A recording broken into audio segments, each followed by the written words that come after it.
Pacifica, this is Democracy Now! I'm here just to ask the American administration to stop supporting the dictators all over the world. But for now, we need them to stop supporting the Mubarak regime. It's a historic day in Egypt today. The entire city is celebrating. Mubarak just announced that he would resign.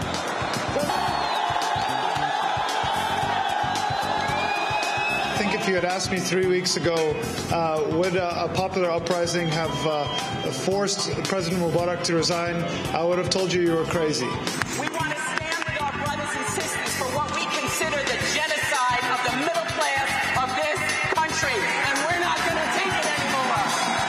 The Security Council has authorized the use of force, including enforcement of a no-fly zone, to protect civilians and civilian areas targeted by Colonel Gaddafi. We are 99%. We are Occupy Wall Street. Capture the spirit of our time. I think we desperately need a popular uprising in the United States. I am here to tell ICC, they have to trial Ali Saleh and all his regime when they kill people.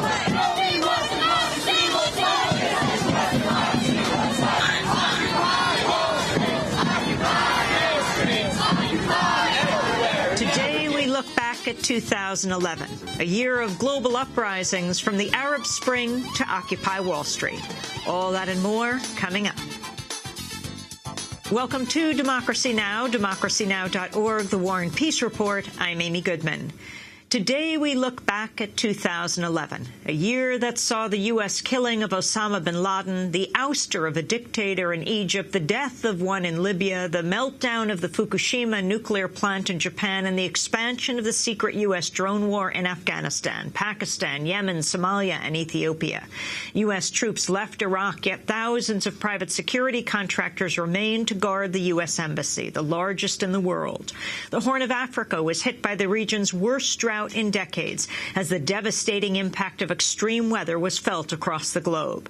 But 2011 may be most remembered as a year of global protests and uprisings. From the Arab Spring to Occupy Wall Street, millions of people took to the streets to oppose repressive regimes and an unjust economic system. We spend the hour today looking back at the protest movements that shaped 2011. Tunisia has announced an interim national unity government days after a popular revolt ousted President Zine El Abidine Ben Ali. In what's been called the first Middle East revolution since 1979, Ben Ali fled Tunisia on Friday after a month of unprecedented protests. Thousands took to the streets to rally against unemployment, high food prices, corruption, and state repression. At least 80 people were killed in a government crackdown. On Monday, Tunisian Prime Minister Mohamed Ghannouchi announced members of opposition parties will hold government positions for the first time. But key figures of the old guard, including the former defense, foreign, interior, and finance ministers, will keep their posts in the new government. Up to 1,000 protesters took to the streets Monday in protest and called for the exclusion of all members of the Ben Ali government. We are not expecting anything from these criminals. Their laws are made with the blood of the Tunisians. They are liars. They are assassins. They are criminals. Can you trust a liar? The one who has been supporting a dictator? We don't want them anymore. If they don't understand, what language do we have to use? We hate them. The protests that led to President Ben Ali's overthrow gained momentum last month after unemployed university graduate Mohamed Bouazizi set himself on fire. He died earlier this month. The self-immolation has led to apparent copycat protests in other North African states, with 4 men setting themselves on fire in Algeria and 1 each in Egypt and Mauritania. What's happening in Tunisia is having an electrifying effect, not only in Egypt, but throughout the Arab world. I wanted to turn to a video recording that was posted to Facebook on January 18th and then went viral across Egypt. It was recorded by a young Egyptian named Asma Mahfouz. I'm making this video to give you one simple message. We want to go down to Tahrir Square on January 25th. If we still have honor and want to live in dignity on this land, we have to go down on January 25th. We'll go down and demand our rights, our fundamental human rights. Never say there's no hope. Hope disappears only when you say there's none. So long as you come down with us, there will be hope. Don't be afraid of the government. Fear none but God. God says he will not change the condition of a people until they change what is in themselves. Don't think you can be safe anymore. None of us are. Come down with us and demand your rights, my rights, your family's rights. Thousands of people have taken to the streets of Egypt in the largest popular challenge to longtime President Hosni Mubarak since he came into office over 30 years ago. Drawing inspiration from the recent uprising in Tunisia, an estimated crowd of 15,000 people packed Cairo's Tahrir Square. We're tired, ma'am. We're tired. Stop the price hikes. We're suffering. We're Egyptians. We love Egypt, but stop this. We want to eat. We want to live. We want our children. I've traveled to Egypt countless times from the United States after I moved there for college and then work. And when my plane from JFK touched down in Cairo International Airport on Saturday, the day after the massive protest where the protesters beat back the Interior Ministry, police, and state security forces, I did land in a different country than the one I had known my entire life. Egypt has been reborn. This is not Hosni Mubarak's Egypt anymore, and no matter what happens next, it will never be again. Women and girls are beside boys in the streets. And we are calling for justice, freedom, and equality, and real democracy, and a new constitution. No discrimination between men and women, no discrimination between Muslims and Christians, to change the system, to change the people who are governing us, the system and the people, and to have real democracy. Now, it is not the role of any other country to determine Egypt's leaders. Only the Egyptian people can do that. What is clear, and what I indicated tonight to President Mubarak, is my belief that an orderly transition must be meaningful, it must be peaceful, and it must begin now. No Mubarak, no Mubarak, no Mubarak. While the world's attention has been on Egypt, mass protests continue across the Arab world. In Yemen, tens of thousands of anti-government protesters marched Thursday and called for the resignation of President Ali Abdullah Saleh, who's ruled Yemen for 32 years. On Wednesday, Saleh announced he would not seek to extend his presidency beyond 2013, but protesters want him to step down sooner. We hate promises. It's too late, and we have long asked for reforms. We've been patient with the oppression. We've been patient with hunger, hoping that the officials will finally understand us. But they just don't. Egyptian President Hosni Mubarak's facing increasing calls to resign following violent attacks by pro-Mubarak forces against protesters near Tahrir Square in Cairo. At least 6 people have been killed. Almost 1,000 have been injured. Machine gun fire has been heard throughout the day in the square. It really looks like a battlefield. This is not the same Tahrir that we were walking in every day since. This is a different Tahrir, one that came under attack by Mubarak's thugs, and we're going to go see what happened. They came in thousands of thugs throwing stones and Molotov bombs at us, burning the trees and throwing big, huge pieces of rocks. They were breaking the pavements and throwing pieces of the pavement at us. We have very important news to announce. For those who are just tuning in, Hosni Mubarak has stepped down, or more accurately, the people of Egypt have forced Hosni Mubarak out. The dictator is gone. The announcement was made by the hastily chosen vice president, handpicked by Mubarak himself, named Omar Suleiman.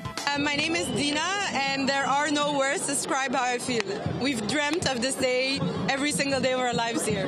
We can't, it's unbelievable. It's not even conceivable for us.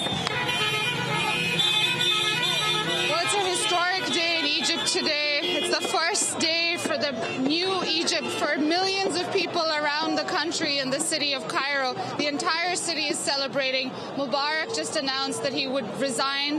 His resignation came about as a result of 3 weeks of unprecedented mass protests across the streets of Cairo, across cities and towns in Egypt. It's absolutely historic. Well, Amy, I think if you had asked me 3 weeks ago, would a popular uprising have forced President Mubarak to resign, I would have told you were crazy. People are proud now to call themselves Egyptian. That's the victory chant of Tahrir, was Irfa rasak fouq inta Masri, which means lift your head up high, you're Egyptian. So I think everyone's proud of what happened, but we have to be very clear where we stand right now. There's a military group of commanders who are ruling the country, and there's still a very long road ahead to achieve real reform and real democracy. This is just the first step. We still have a very, very long way and a lot of hard work, but I think we will get there. It's a startling event. I mean, I don't think one can predict where it's going, but it's obviously creating at least the basis for major changes in the region.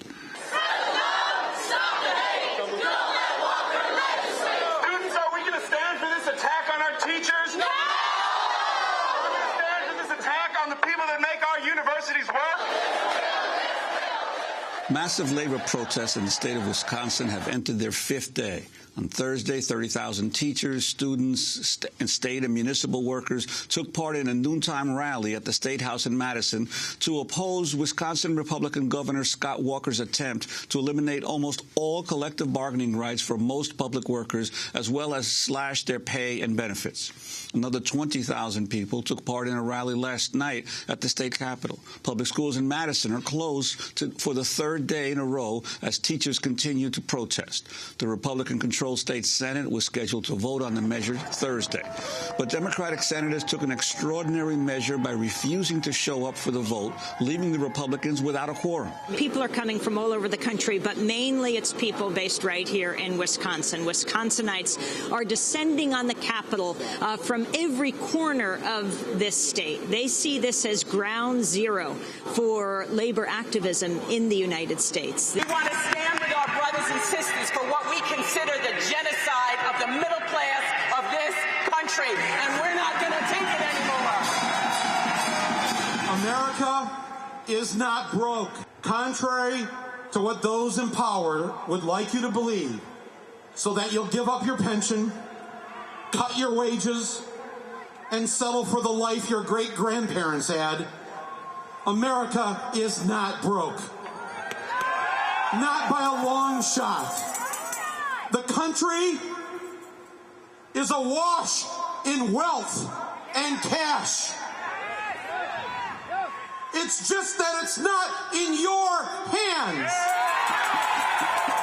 After 7 years in exile, the Aristides have returned. There is a crush of people who have accompanied the Aristides from the airport in Port-au-Prince to their home in Tabar.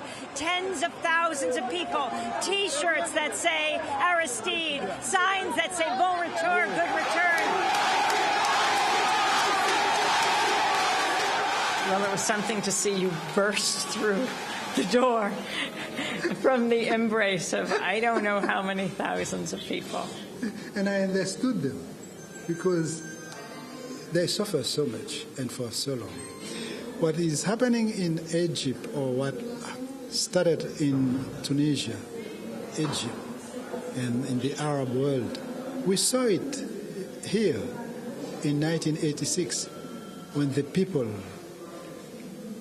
realized that they had to stand up and make a difference in changing their lives. And it happened in 1986. And I was very delighted to see it in the Arab world, where democracy prevailed and must prevail for some countries and for all the countries. It's not yet that, but it's a must for all those who are dreaming of a better life. Human Rights Watch is reporting at least 332 people have been killed in Libya in a massive government crackdown on pro-democracy activists. Despite the violence, the protests against the 42-year reign of Muammar Gaddafi appear to be gaining steam. I think what we're witnessing is the violent lashings of a dying beast who is willing to go to extreme measures in order to try to cling on to power. Large parts of eastern Libya, from Benghazi east to the Egyptian border, seem to be completely in the hands of people who call themselves the revolutionaries, the anti-Gaddafi forces, who've taken this part of the country after fierce battles with Gaddafi's police and mercenaries who've used incredible violence against a lot of the people here. The suffering and bloodshed is outrageous, and it is unacceptable. So are threats and orders to shoot peaceful protesters and further punish the people of Libya. These actions violate international norms and every standard of common decency.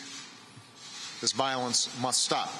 It is very important that those who have solidarity with the Libyan uprising, with those fighting for freedom in Libya, to support the people in Libya and at the same time denounce any attempts by the Western forces, especially the elements within the administration in the United States and Great Britain, for military intervention. In news from the Middle East, the King of Bahrain has declared a state of emergency for 3 months following weeks of pro-democracy protests. The King's announcement came one day after 1,000 Saudi troops crossed into Bahrain to help defend Bahrain's ruling family.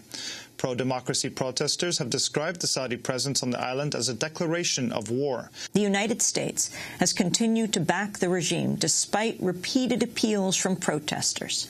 Last Tuesday, we spoke to Zineb al-Khawaja, daughter of the detained human rights activist Abdul Hadi al-Khawaja.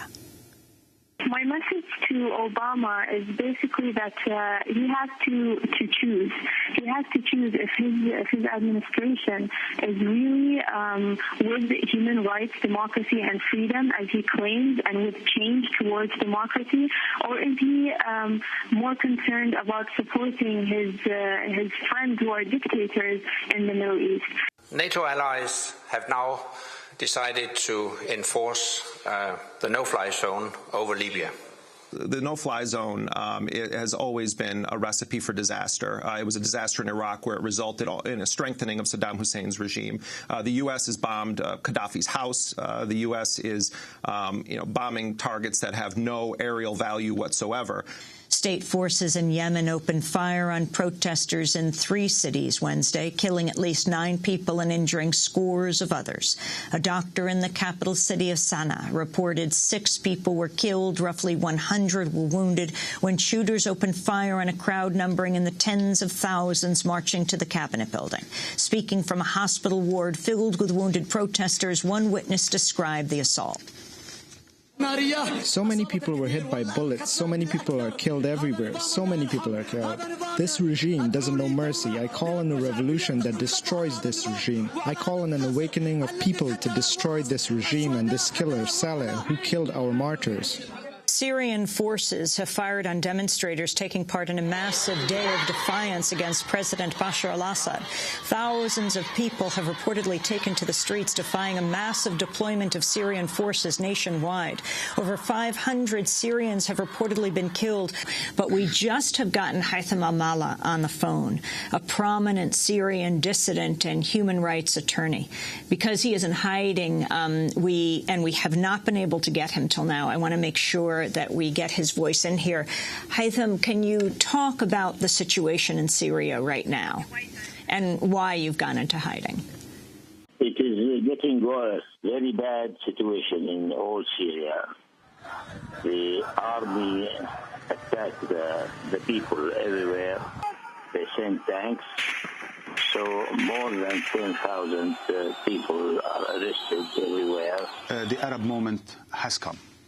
It's clear that the genie is out of the bottle. Democracy Now's look back at 2011, a year of global uprisings from the Arab Spring to Occupy Wall Street. To get a copy of today's show, you can go to our website at democracynow.org. We'll be back in a minute.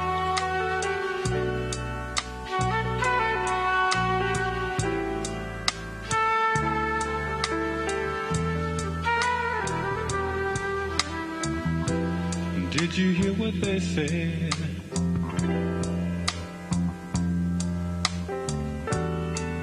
Did you hear what they said? Did you hear what they said? They said another brother's dead. They said he's dead, but he can't be buried. They said he's dead, but he can't be buried. Come on, come on, come on, come on. This can't be real.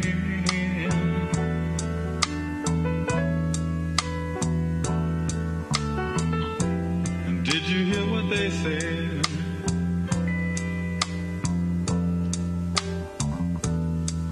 Did you hear what they said? The late, great Gil Scott-Heron singing Did You Hear What They Said? He died in May 2011 at the age of 62. This is Democracy Now!, democracynow.org, The War and Peace Report. I'm Amy Goodman as we look back at 2011, a year of global uprisings. We turn now to Madrid, Spain, where the central square known as Puerta del Sol has become an urban encampment for tens of thousands of protesters. They are calling for better economic opportunities, a more representative electoral system, and an end to political corruption. Espero que mejore la situación, que nos dé una calidad de vida mejor, que tengamos más derecho a un trabajo fijo, con un futuro. I hope this changes our situation and that we improve our quality of life. We have a right to regular jobs, a future and a decent salary, to more opportunities in life, the chance to get a house, to pay for that house without being enslaved, but especially a better quality of life. Thousands of Greeks have taken to the streets of Athens to protest a new round of austerity measures. This week, Greece's government unveiled more cuts and privatizations in response to the country's debt crisis. On Wednesday, a large crowd marched on the Greek parliament. They have mortgaged our future and our present without asking us, and with the excuse that there's no other way. Well, we know very well that there is another way. It's that simple. They must leave and never come back here. New Yorkers are escalating protests against austerity measures contained in Mayor Michael Bloomberg's latest budget. And my message to the mayor is very simple. You can find the money. There are many, many, many wealthy New Yorkers who do not pay enough taxes. And the revenue is there, the money is there, and our schools need the money, and you cannot balance this budget on the backs of our children or our parents or our teachers. More than 100 members of the group New Yorkers Against Budget Cuts have erected a tent camp next to City Hall and vowed to remain until Bloomberg reverses his proposals. Activists have dubbed the encampment Bloombergville, recalling Hooverville, the popular name for the shanty towns for the homeless during the Great Depression.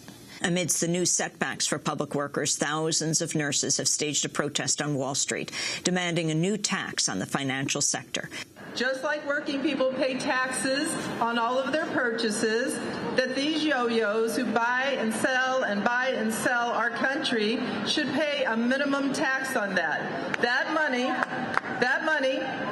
a very minimum tax can amount to at least $350 billion that can go back to our communities, that can go back to jobs, that can go back to health care. In Britain, hundreds of thousands of public sector workers have launched a one-day national strike to protest sweeping cuts in government spending and changes to the country's pension system. Mark Serwatka is General Secretary of the Public and Commercial Services Union. We'll see everything from thousands of schools closed to queues at airports, driving tests cancelled, prisoners detained in police cells, court sittings shut, and anyone trying to access the benefit or tax credit system will probably find their telephone calls are not answered. So we think there'll be severe disruption, and we hope when the government sees the strength of feeling of their own staff, they'll start meaningfully negotiating with us. Some 200,000 protesters took to the streets of Santiago, Chile Thursday, calling for more government support for the education system. Organizers described the protest as one of Chile's largest since the fall of the dictatorship in 1990. Police responded by firing tear gas and water cannons. 13 protesters were arrested. Giorgio Jackson is the Student Federation president at Catholic University of Chile. The truth is that the spread of people is huge, but we all have the same idea, that the education system is in crisis, and one of the reasons why is inequality. Chile is one of the most unequal countries in the world, and today we need to find a solution to that root problem. Obviously, education is the key that can achieve that change. Meanwhile, in Israel, tens of thousands of people have joined nationwide protests against high costs of living and growing income inequality. Police estimate as many as 120,000 people have turned out nationwide to support a movement that's picked up momentum in recent weeks. In Jerusalem, some 15,000 people gathered outside the home of Prime Minister Benjamin Netanyahu. Thousands also marched in the capital, Tel Aviv. I'm here with many other thousands of Israelis to protest against the neoliberal and capitalist government of Bibi Netanyahu that's choking working class and middle class families and young people and old people, Jews and Arabs, are choking under economic burden. We're in Athens, Greece, where delegates from across the U.S. have gathered to board the Audacity of Hope. It's one of 10 ships in the Freedom Flotilla 2, the aid mission to the Gaza Strip. I'm here with Alice Walker. And we actually tried to cross the water to get to the people of Gaza, especially to the children who need to know that the world is here and the world cares and the world sees. And a lot of us love them.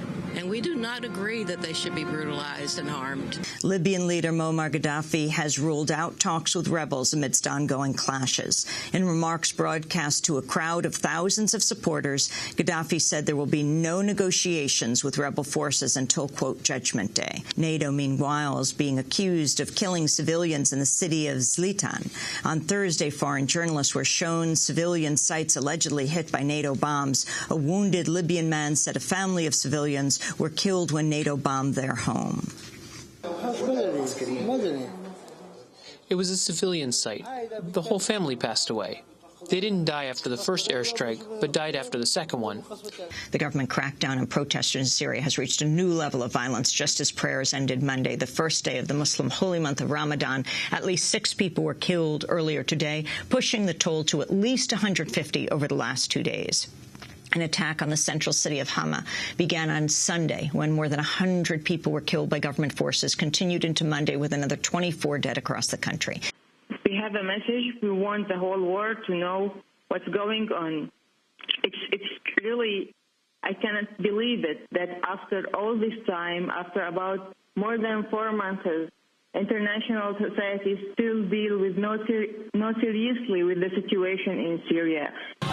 August 3rd is a day many Egyptians will never forget. It's the day their former president, Hosni Mubarak, first stood trial for his crimes, just 6 months after a popular revolution forced him out of office. In the past 30 years, today is the first day of a lawful state, with laws that are implemented on everyone. And today, for the ousted President Mubarak and his sons to be in the dock, this is a message to whoever will come after him and whoever will do wrong. From now on, they know they will belong in prison. Muammar Gaddafi has issued a defiant message from hiding, urging supporters to continue the fight with NATO-backed rebel forces. In an audio recording aired on a Syrian network, Gaddafi accused international forces of seeking to occupy Libya for its oil and called on loyalists fighting the rebels to, quote, let Libya be engulfed in flames. Everything you hear is lies. Don't believe it. Fight it with guns. Fight it with bullets. Let bullets speak on behalf of the Libyan people. If they want to enter into a long war with us, let it be so. More than 450 people have been arrested in the largest street riots and looting Britain has seen in decades. Armoured vehicles are now patrolling parts of London. Fires burned through the night in several sections of the city. Rioting has spread to Liverpool, Birmingham and Bristol. Riots first broke out Saturday night in the North London section of Tottenham following a vigil for Mark Duggan, a 29-year-old black man shot dead by police. There is a mass insurrection. And I'm not talking about rioting. I'm talking about an insurrection that comes from the depths of society, from the consciousness collectively of the young blacks and whites, but overwhelmingly black, as a result of the consistent stopping and searching young blacks without cause. Here in New York City, an 82-year-old resident of Brooklyn facing foreclosure was allowed to stay in her house Friday after over 200 people gathered in front of her home to block the eviction. Mary Lee Ward has lived in her home for 44 years. Her supporters say she's facing foreclosure because she was a victim of deceptive and predatory lending practices. She spoke from her front stoop after learning the eviction was put off for now. We're not slaves anymore. My grandfather was a slave, but I'm not. And they're not going to force me to do anything against my will. You got to put up a hard fight for the faith. And that means the fact that you have to stick with it when you know that you're right. You know you have the evidence. You know you have the facts. Don't let nobody walk over you. Don't let nobody make you a slave. Thanks for calling Verizon. You can now reach us at 1-800-VERIZON for all of your needs. Please be advised, due to a strike, you may experience significant delays in having your call answered. 45,000 workers at Verizon have entered their fifth day on strike in what's been described as the nation's largest strike in 4 years. From Georgia's death row prison in Jackson, this is a Democracy Now! Special broadcast. We are just an hour from the scheduled execution of Troy Anthony Davis, an execution the whole world is watching. And I just would like to say that, you know, I've been battling cancer for 10 years, and I don't have cancer, but I'm reaping some of the effects of the medicine. Several months ago, I was doing fine. And after that, I couldn't get up out of the chair. But I'm here to tell you that I'm going to stand here for my brother today. Mama. Thank you. Let's go.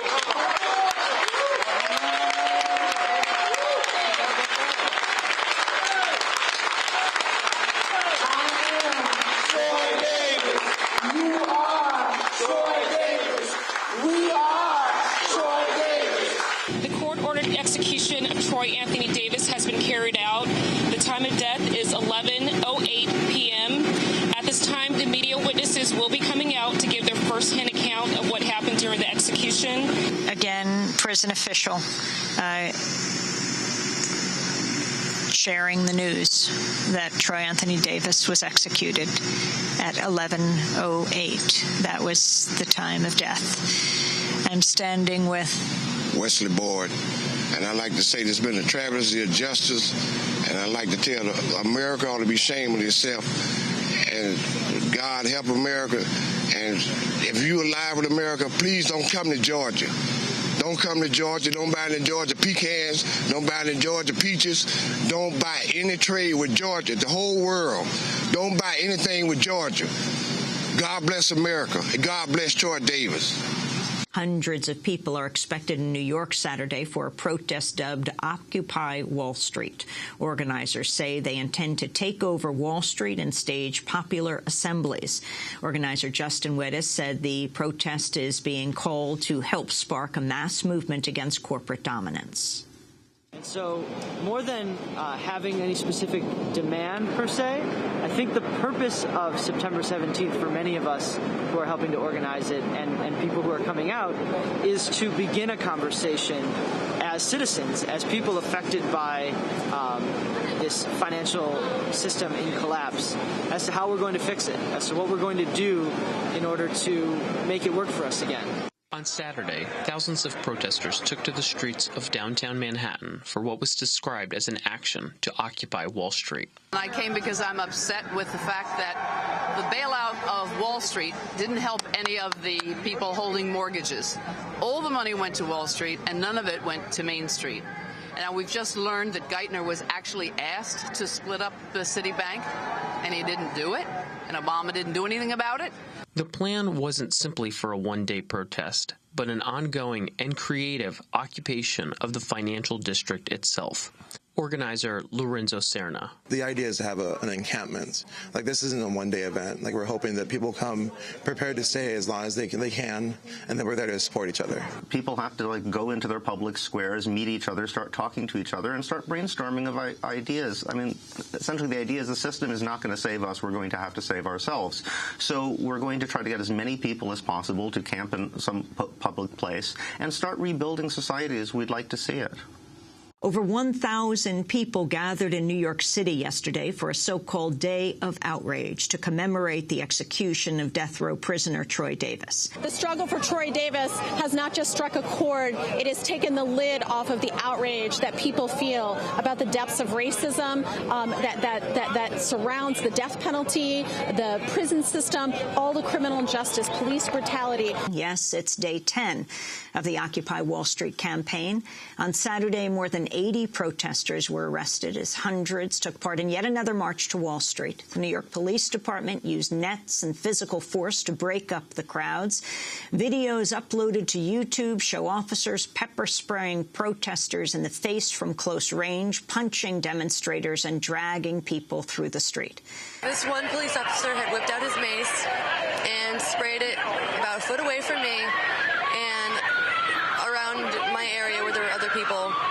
The mace at that point was so close to me that it was dripping down my face, down my chest, all over me. It was ridiculous. I was about maybe 45 to an hour. I was blind for about 45 minutes to an hour. This is literally an uprising of people who've had it. The majority of Americans are really upset at Wall Street. The millions of Americans have lost their homes or are facing foreclosure right now. 50 million do not have health insurance. 14 million officially are unemployed, and it's probably well up into the 20 million plus people that are actually unemployed. So you've already got an army of Americans who are just waiting for somebody to do something, and the something has started. I'd like to hear this man. So I'd like to ask him to speak in short sentences so everyone can repeat. We're just blocks from Wall Street and the former World Trade Center. We're in a park called Liberty Plaza, where for the past 13 days, thousands of protesters have gathered. Hundreds have slept here overnight in an unprecedented protest for an action called Occupy Wall Street. Behind us now is the General Assembly, a nightly meeting where the protesters gather to decide what actions should come next. Marissa Holmes, and I've been with the New York General Assembly from the beginning, and basically every night we've had an occupation here of 200 to 300 people a night sleeping and organizing themselves. We have a food committee, a medic team, a legal team, a couple of different media teams working, and really it's about self-organization, participation, and democratic process. I think we desperately need a popular uprising in the United States. None of us know. I study movements. We don't know the exact formula when those movements erupt, but it could be. And if that's true, then these people who are here are really wonderful, and I would do anything to help them. Here in New York, the Occupy Wall Street protests in the financial district took a dramatic turn this weekend when protesters tried to march across the Brooklyn Bridge Saturday. Their demonstration quickly turned into one of the largest arrests of nonviolent protesters in U.S. history. Democracy Now!'s Ryan Devereaux was on the bridge as protesters first encountered police. This is the report he called in. You have to listen closely.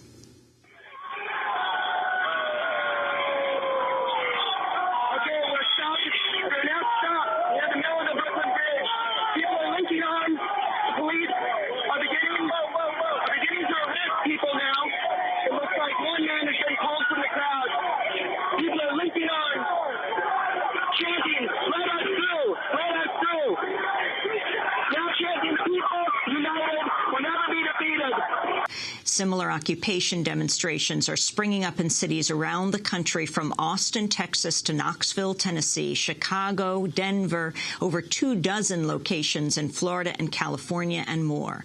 Actions have also been organized internationally in Canada, Australia, Japan, Mexico, and other countries. In Boston, Massachusetts, as many as 1,000 demonstrators gathered in Dewey Square last Friday, where they've been permitted to set up tents, many planning to stay indefinitely. Meanwhile, major demonstrations were held in a number of cities overseas this weekend. In Lisbon, Portugal, as many as 130,000 people marched on Saturday against austerity imposed under the terms of the EU-IMF bailout. Over 20,000 rallied in the British city of Manchester Saturday against government cutbacks. And in Greece, thousands of students rallied on Friday to oppose the presence of international EU and IMF inspectors. Back here in New York, Democracy Now! Was reporting last night from Liberty Plaza, the site of the Occupy Wall Street encampment, when we got word that the police were beating and pepper spraying protesters on Wall Street. On our way to the scene, we ran across a woman being arrested. What happened? What happened? What happened? Standing on a sidewalk. It's illegal, apparently, so be careful on the sidewalk, guys. So you were doing just standing there? Yes. What did they grab you? They said it was an unlawful assembly, but I was the only one on the corner, so I don't know. What's your name? Troy Davis. Troy Davis, Emmett Till, Medgar Evers, Martin Luther King. Labor unions and students joined the growing Occupy Wall Street movement on Wednesday in the largest march since the protest began 20 days ago here in New York City. Tens of thousands marched from Foley Square to Liberty Plaza, the site of the protest encampment where hundreds have been sleeping since September 17th. Occupy Wall Street! Capture the spirit of our time! This is the spirit of our time! This is Madison! This is Cairo! This is Tunisia! At the White House, President Obama weighed in on the Occupy Wall Street protests for the first time. So, yes, I think people are frustrated, and the protesters are giving voice to a more broad-based frustration about how our financial system works. Hundreds of thousands of protesters took to the streets Saturday in a global day of rage inspired by the Occupy Wall Street encampment. Protests reportedly took place in 1,500 cities, including Democracy Now!'s look back at 2011, a year of global uprisings from the Arab Spring to Occupy Wall Street. To get a copy of today's show, you can go to our website at democracynow.org. We'll be back in a minute.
The late Hazel Dickens singing Joe Hill's classic, The Rebel Girl.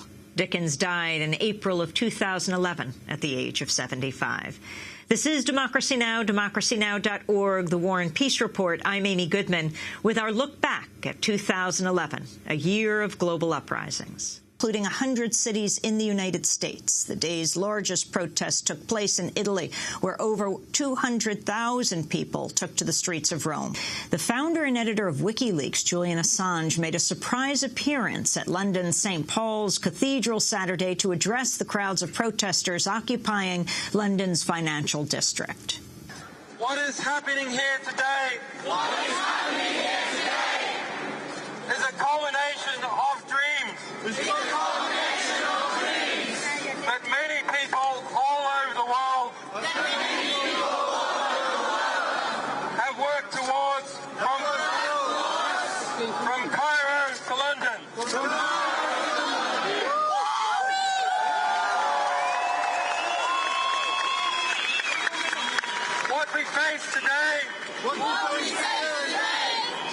is the systematized destruction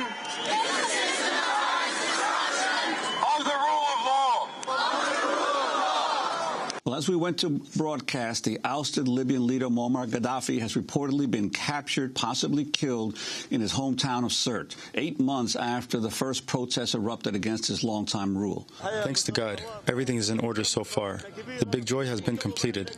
Now we are looking forward to building this country and have a rest. And God willing, it will be very good. A tweet posted just before we went to air said police and riot gear have surrounded Occupy Oakland protest encampment and begun firing flash grenades and rubber bullets into the camp. We're trying to reach someone for further updates. Meanwhile, here in New York, Occupy Wall Street's Liberty Plaza received a surprise visit from several leading Egyptian activists, including 26-year-old Asma Mahfouz. Many of U.S. residents were in solidarity with us. So we have to keep going all over the world because another world is possible for all of us. Marches were held in Oakland, New York, and other cities Wednesday night to protest Tuesday's violent crackdown on the Occupy Oakland movement. Many protesters expressed outrage over the shooting of Oakland protester Scott Olson, a 24-year-old Iraq War vet who fractured his skull Tuesday night when he was hit in the head by a police projectile in Oakland.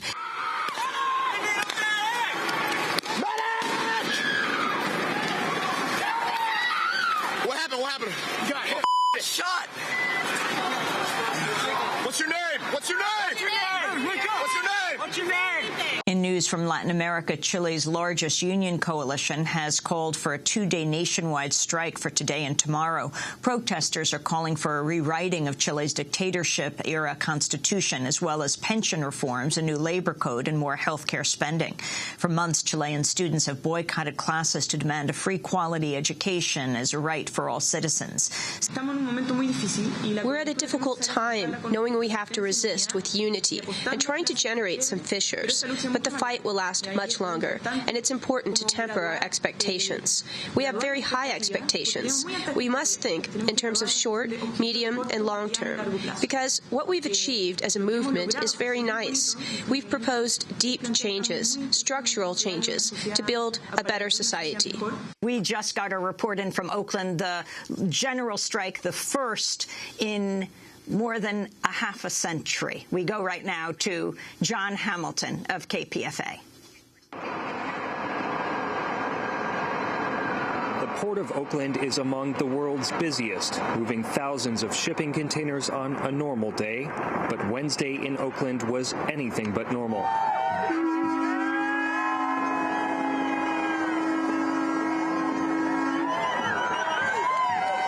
It capped an extraordinary day of actions that followed Occupy Oakland's call for a general strike. In other environmental news, more than 360 people were arrested outside the White House Friday and Saturday for taking part in civil disobedience against the proposed Keystone XL pipeline that would carry oil from Canada's tar sands to Gulf Coast refineries. The group Tar Sands Action says 1,252 people were arrested during the 2-week campaign that wrapped up Saturday. The Canadian author and activist Naomi Klein was among those arrested Friday. I'm here to stand in solidarity with my friends from the Indigenous Environmental Network. I'm here because I'm Canadian, and the tar sands are destroying our country. They're destroying our incredibly beautiful part of the country. They are endangering the lives of Indigenous people who live downstream. Nearly 2 months into Occupy Wall Street, New York City police have carried out a major crackdown on the protesters' Lower Manhattan encampment, dismantling tents, confiscating belongings, arresting more than 70 people. So tell me what happened. I was standing on the outside of the crowd. They started really beating up on this girl pretty badly with the riot shield, and while people tried to pull her out, they sprayed pepper spray, like, directly into this little clump of people. I was right on the side, but I'm okay. So what's going on now is a familiar scene. We're getting pushed farther and farther away from Zuccotti Park.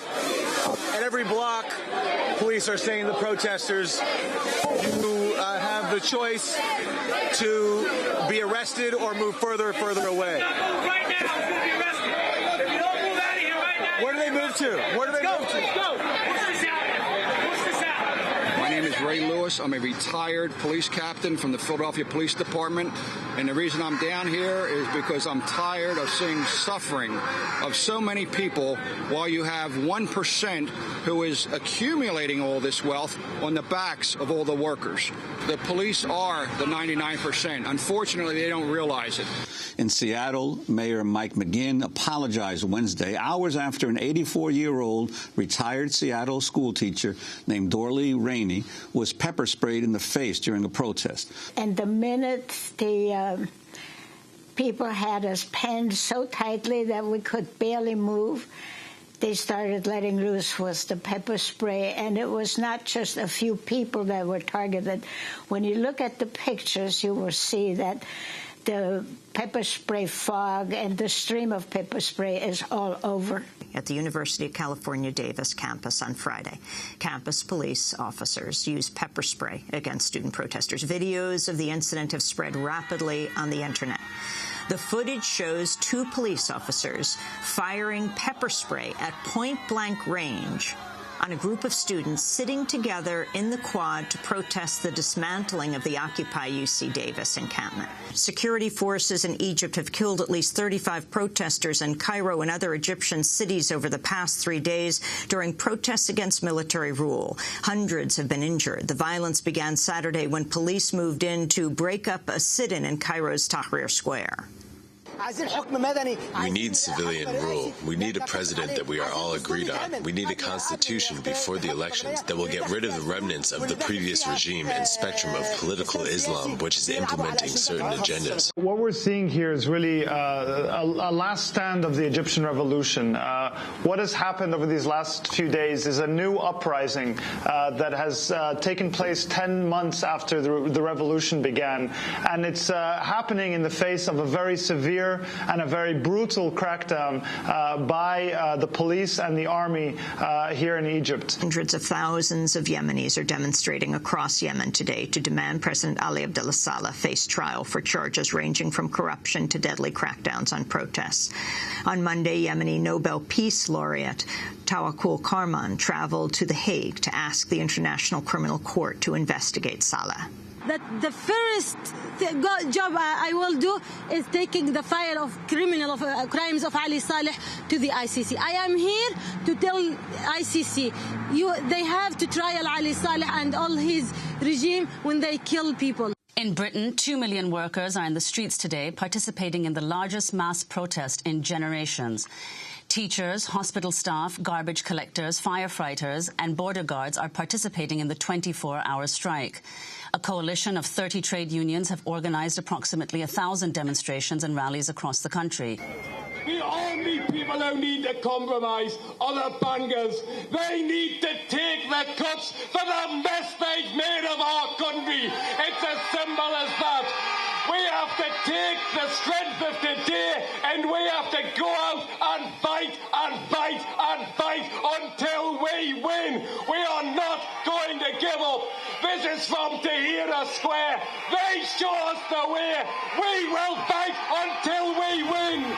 Broadcasting from Durban, South Africa, at the United Nations Climate Change Conference. You've given us a seat in this hall, but our interests are not on the table. What does it take to get a stake in this game? Lobbyists, corporate influence, money? You've been negotiating all my life. Stand with Africa. Long-term thinking is not radical. What's radical is to completely alter the planet's climate, to betray the future of my generation, and to condemn millions to death by climate change. What's radical is to write off the fact that change is within our reach. 2011 was the year in which the silent majority found their voice. The year when the bottom shook the top. 2011 was the year when the radical became reality. We turn now to Egypt, where violence in Tahrir Square began Friday when one of several hundred peaceful protesters staging a sit-in outside the parliament building was reportedly detained and beaten by troops. Up to 14 people have been killed, hundreds injured over the last 3 days of clashes. Well, the people are protesting. Many of them are the people who started this this revolution on January 25th. Many of them are the people that protested for years leading up to it.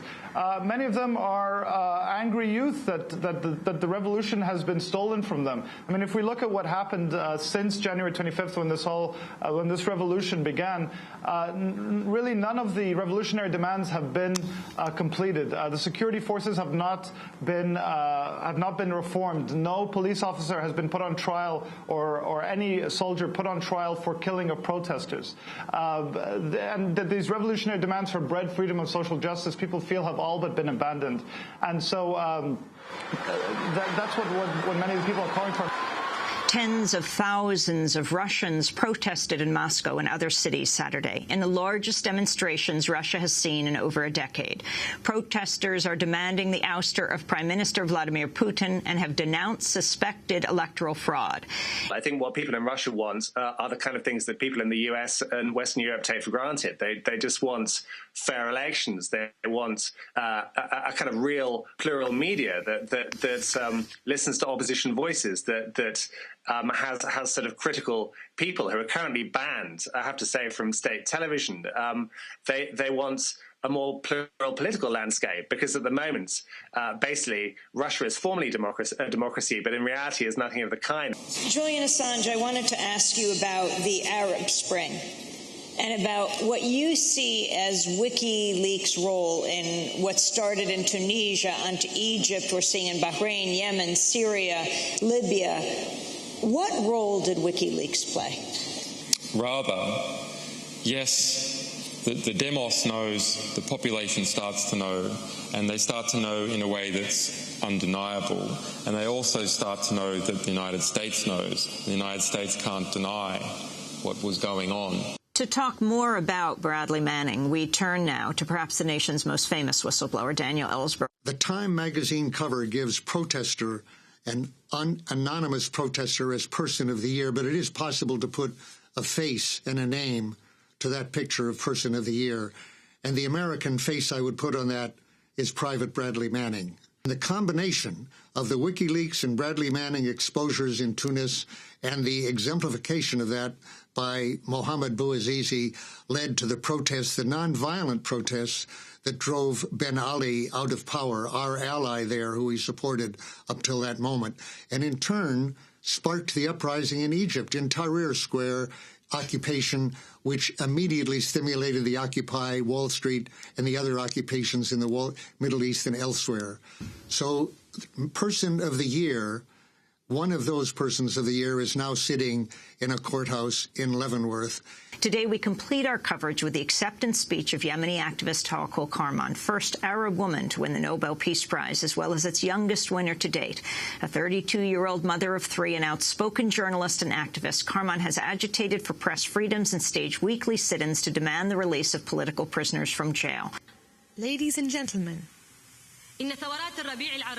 the revolutions of the Arab Spring in Tunisia, Egypt, Libya, Yemen and Syria, and the movement towards revolutions in other Arab countries such as Algeria, Morocco, Bahrain, Sudan and others, in terms of motivation, driving power and objectives, did not take place on isolated islands, cut off from all the rapid and astonishing changes which our world is witnessing. The Arab people have woken up just to see how poor a share of freedom, democracy and dignity they have. And they revolted. The Arab world is today witnessing the birth of a new world, which tyrants and unjust rulers strive to oppose. But in the end, this new world will inevitably emerge. Democracy Now!'s special look back at 2011, a year of global uprisings. What will 2012 bring? Well, what we can say is that Democracy Now! Will be there daily to bring it to you. Thanks to you.